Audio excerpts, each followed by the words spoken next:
like keeping the speakers on their toes. So, Abby McCarthy, I was introduced to by Roger, and hadn't met her. I guess in short, Roger told me you got to have Abby come and talk.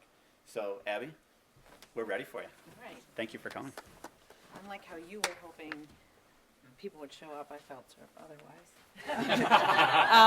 So I feel somewhat qualified to talk about this as someone who went from a walker to a runner, and I had gone from essentially doing everything that Dr. Osvig is recommending we don't do to learning how badly that can turn out. So my topic here is just the limp that's not the sprain. And again, thinking more coming into the volunteer station, a runner comes in and says, you know, there's a guy, he's just a bit back and he's limping, and you're thinking, okay, we need ACE wraps and we need ice, and what do you think is going on? But more likely in this setting, it's probably going to be a muscle cramp, because I know if I sprain my ankle, I'm just rolling around the ground waiting for someone to come and rescue me.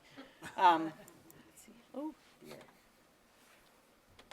Operator error. So again, muscle cramps. There are really two main types, and we'll go over those. The ones that we're all susceptible to are equally devilicious here. It's muscle overload and fatigue just from overuse, and then electrolyte driven, which Dr. Osvig touched on a bit here, just more all over the body, less easy to kind of target and point out, less of that typical Charlie horse that you're so accustomed to. Again, differentiating them isn't vital, but it's helpful, especially in these aid stations, because you can kind of target how you're going to take care of these people, and how you're going to let them know that they're going to make it. So the lame horse, so we're talking about just the overused, just overworked extremity typically, especially in runners. So it's resultant from just repeat abuse over and over and over again. And it's typically from prolonged contraction of the muscle. So you're going to see that more in the calves and the hamstring. And again, they're coming in and clutching. And really what it is, and just kind of outlined it here as a disturbance in the force. Normally, the muscles are supposed to have a great balance of contraction and allowing that relaxation phase. But just because you continue to ask that body to perform that muscle in that shortened position, your body's like, yeah, I can try and do that for you. And just as your body convinces itself to do that, then everything aligns, and wham, wicked bad spasm. The symptoms and victims, think back to that horse. It's just, more likely to happen in someone in older age. Poor stretching practices. I don't know if you guys have ever seen a horse stretch. I have not. And then poor conditioning or insufficient. The owner decided they have the horse, maybe every 2 years I should take it out. And then excessive intensity of duration or exercise, basically a twisted branch. And then the person may know, because someone may have a history of cramping, like this guy always gets me, it's always this muscle. I've run with a friend who, I don't know if this is appropriate for the podcast. She has this and it goes right up, zip, right up into and it's real crippling, but she knows it's coming because it's been there before. So the symptoms of this are, there's no visuals. Sudden onset, unrelenting, and it gets you, knocks you right down. It's usually one-sided, on this side, and localized, but it responds well to more of the stretching, like addressing that muscle dysfunction. They're going to tell you that I definitely need a massage. Some of them are being honest, but sometimes it's a more aggressive massage, and the runners, like I said, they have a history of cramping. They usually know, if they like it rough or not so rough. But there's hope. We don't have to send the runner to the glue factory yet. So passive stretching and massage, like I talked about, and then contraction of the antagonist muscle group. So if it's your calf, kind of relaxing that, pulling that back up, and just reaching the contracting. So hamstring, bring that quad, make that quad work. And that's going to just sort of retrain that brain. Stretching the affected area to exhaustion, if the calf is stretched, just kind of exhaust it. I don't know, I twiddle my toes when I talk on the phone, and I get a lot of Charlie horses in the bottom of my foot, and it's crippling. But if you can just take that all the way past that muscle will just sort of give up, kind of call uncle. And then ice will help, and rolling. rolling pins. If you, as volunteers, bring one to the aid station, you will absolutely be on Scott's first slide next year, because someone will be like, oh my gosh, someone had a rolling pin and it saved my life. But encourage the runner to intermittently stretch when they feel it kind of coming on. Avoid that. And I just want to touch on this. Nutrition won't change much, but we're not bright when we're out there.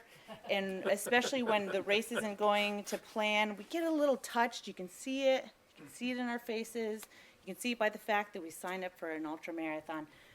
Tell us, oh my gosh, my Aunt Mabel, when she gets cramps in her muscles, she takes this ginger ale. She has this little, she does, and if you're like, this is going to work for you, they're like, yes, it will. And it's really powerful. Just lie to us all the way through. Our second type is the electrolyte deficit cramps. Again, just you're sweating your fuel out, a lot of what Roger talked about. Again, let's come back to your great idea here. An ultra in August, it's a dry heat. So sweating and really lots of it. I am one of those salty sweaters. I could have brought in a top, like the whole tide line happens. So sodium and chloride loss is going to cause fluid shifts.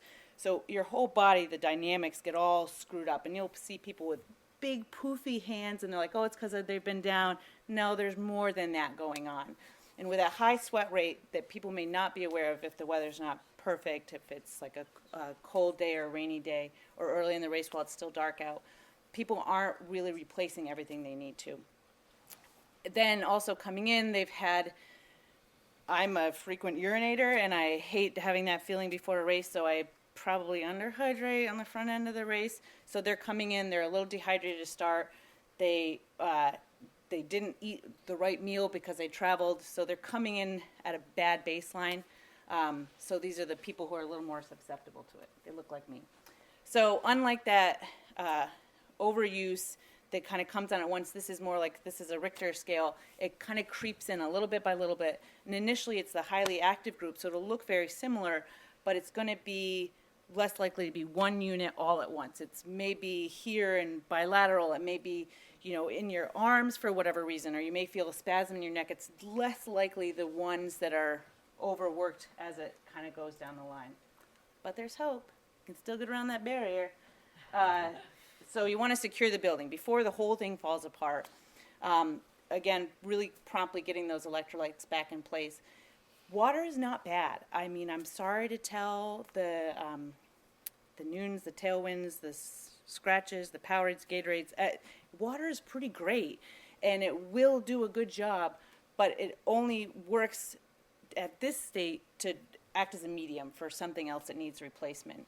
You want to intervene at those first signs. Hands are getting puffy, feeling kind of twitchy and funny. And you can, if you don't have your favorite brand and someone's not dedicated, I don't know who isn't, you can just do salt in half a liter of water. It's about a half a teaspoon is 3 grams of salt. The typical early sports drinks are pretty high osmotic content, so they don't get pulled into the gut, so then you get more of that sitting, rotting sensation, the slosh gut, which leads to this more sloshing. It's not good. So you can dilute some of their typical ones, but really, again, just playing into the simple mind of the ultra runner at that point, find out what they've liked, find out what they've used. If they're really accustomed to one thing, tell them that you have the same thing. It is the same. This is really also good. And best case scenario, dilute it for them. And if they can get it in and find it susceptible, it's really going to help. I'm all about deceiving. So it's gone really bad when it's gone beyond your extremities. You'll just feel generally exhausted. You'll feel dizzy, confused, just extreme fatigue, beyond just what you signed up for. Nausea, dry heaving, and vomiting, or dark urine with very little urine output. And I've experienced this where you really have to pee and you're getting down there and nothing comes out because it's just one little uric acid crystal just stabbing you in the bladder. So you can help with prevention.